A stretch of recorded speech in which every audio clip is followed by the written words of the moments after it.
Ghazipur border पर अमित वाल्मीकि के काफिले पर हुए किसानों के और टिकैत के समर्थकों के द्वारा हमला किए गए जाने पर वाल्मीकि समाज ने कड़ी निंदा की है।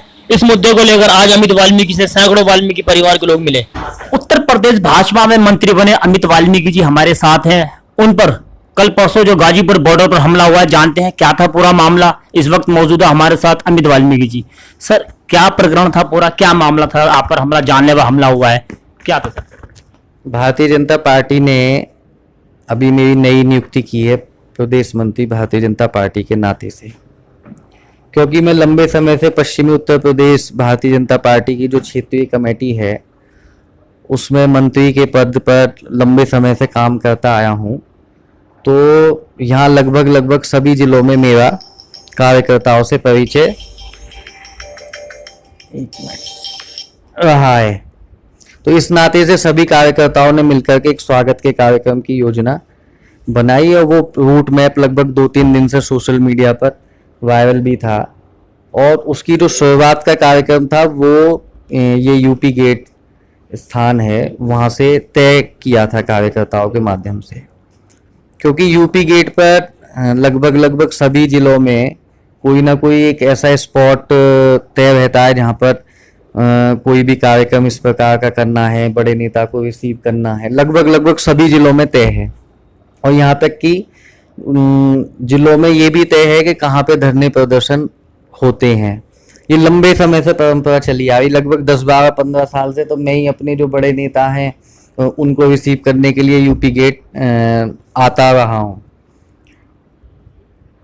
अब से जब ये घटना घटित हुई है, पिछले एक हफ्ते से भाजपा के नेताओं का लगातार वहाँ स्वागत के कार्यक्रम चल रहे हैं। ऐसा नहीं है कि केवल मेरा ही वहाँ स्वागत का कार्यक्रम हुआ है। अपने माननीय राधा मोहन सिंह जी 2 दिन पहले ही वहाँ उनका कार्यक्रम हुआ है। और वो भारतीय जनता पार्टी के राष्ट्रीय स्तर के नेता हैं, उनका भी कार्यक्रम वहाँ हुआ है। जैसे ही मैं वहाँ उस कार्यक्रम में सम्मिलित होने के लिए पहुँचता हूँ तो वहाँ राकेश जी के जो ये लोग हैं उन्होंने मुझे काले झंडे दिखाने शुरू कर दिए। अब काले झंडे दिखाने तक तो कोई समस्या नहीं है, क्योंकि लोकतांत्रिक व्यवस्था है और उसमें सबको अपनी बात कहने का अधिकार है। तो जब तक वो काले झंडे दिखाते हुए, तो मैं उसके बावजूद भी उनके हाथ जोड़े रखे और केवल यही निवेदन के नाते से भी वो शांत हो जाएं। हमारे जो महानगर के अध्यक्ष हैं संजीव शर्मा जी, उन्होंने भी उनको हाथ जोड़ करके यही निवेदन किया कि भाई हमारे नेता हैं, और उनका स्वागत करने के बाद में। लेकिन उन्होंने क्या किया, आगे बढ़ करके जो वहाँ पगड़ियाँ थी पहले तो वो छीनी कि भाई पगड़ी नहीं पहनाने देंगे। दूसरा जो माला थी वो छीनी कि भाई माला नहीं पहनाने देंगे। और केवल वो ये मैसेज देना चाहते थे कि भाई एक दलित समाज के व्यक्ति को, वाल्मीकि समाज के जो छोटे समाज का व्यक्ति है, उसको इतना मान सम्मान किस प्रकार से मिल रहा है। इतने में ही, क्योंकि वहाँ कार्यकर्ताओं की बहुत बड़ी संख्या थी, वो तो लगभग मैं समझ रहा हूँ कि 25-30 लोग होंगे। अगर हमारे कार्यकर्ता हिंसक होते, हमारे कार्यकर्ता वहाँ लड़ाई के लिए गए होते, तो हो सकता है कि वहाँ उनको पीट करके भगा भी सकते थे। लेकिन हमारा कोई भी कार्यकर्ता हिंसक नहीं हुआ। इस पूरे प्रकरण के अंदर आपके ऊपर भी एफआईआर हुई है? हाँ, मेरे ऊपर हुई है। उन्होंने जो भी झूठे आरोप लगाए हैं, क्योंकि देखिए भारतीय जनता पार्टी बिल्कुल सिस्टम को मानने वाली पार्टी है, जो लोकतांत्रिक व्यवस्था है उसको मानने वाली पार्टी है। अभी आज समाजवादी पार्टी की सरकार उत्तर प्रदेश में होती, तो अगर ये घटना घटित भी ना हुई होती तो किसी को उठा करके, दूसरी पार्टी के नेता को उठा करके जेल में डाल देते। अगर उन्होंने एप्लीकेशन मेरे खिलाफ में दी है तो वो उसकी जांच होगी। मेरे खिलाफ में भी एफआईआर दर्ज हुई और हमने भी उनके खिलाफ में एफआईआर दर्ज की है। कोई ऐसा नहीं है कि जी SC/ST मामले के तहत मामला दर्ज बिल्कुल हमने उसमें एप्लीकेशन में दिया है और उसकी वो जांच चल रही है और निश्चित रूप से उनके ऊपर SC/ST एक्ट लगेगा।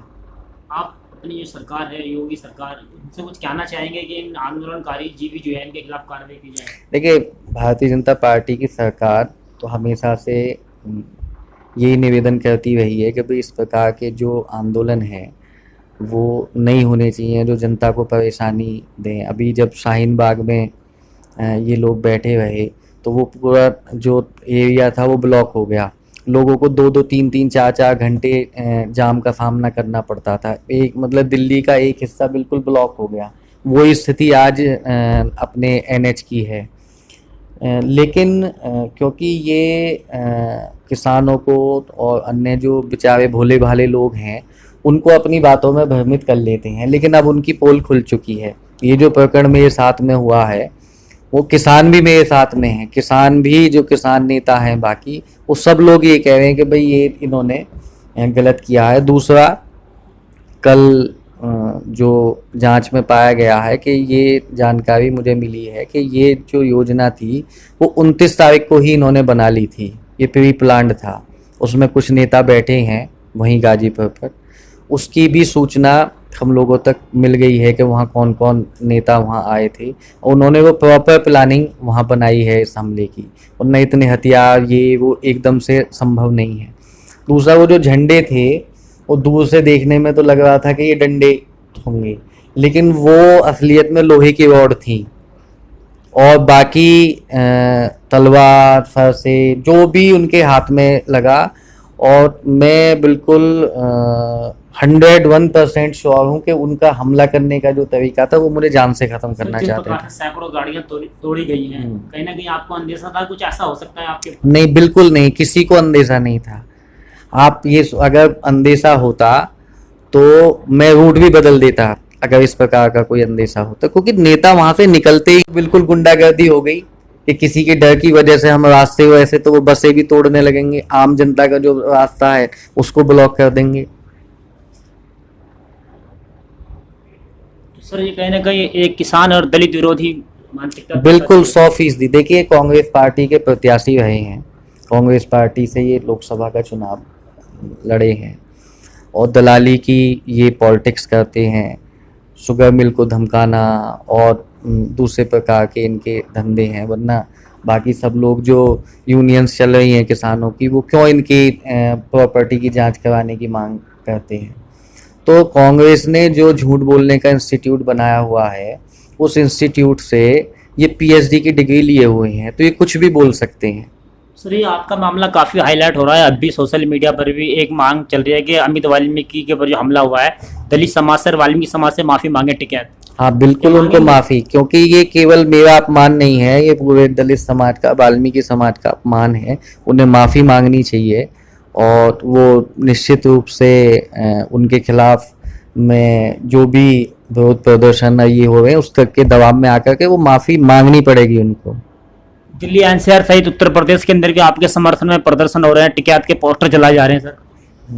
वो तो होगा ही, जब इस प्रकार का निंदनीय कार्य करेगा कोई तो उसके खिलाफ में तो आम समाज जाएगा ही।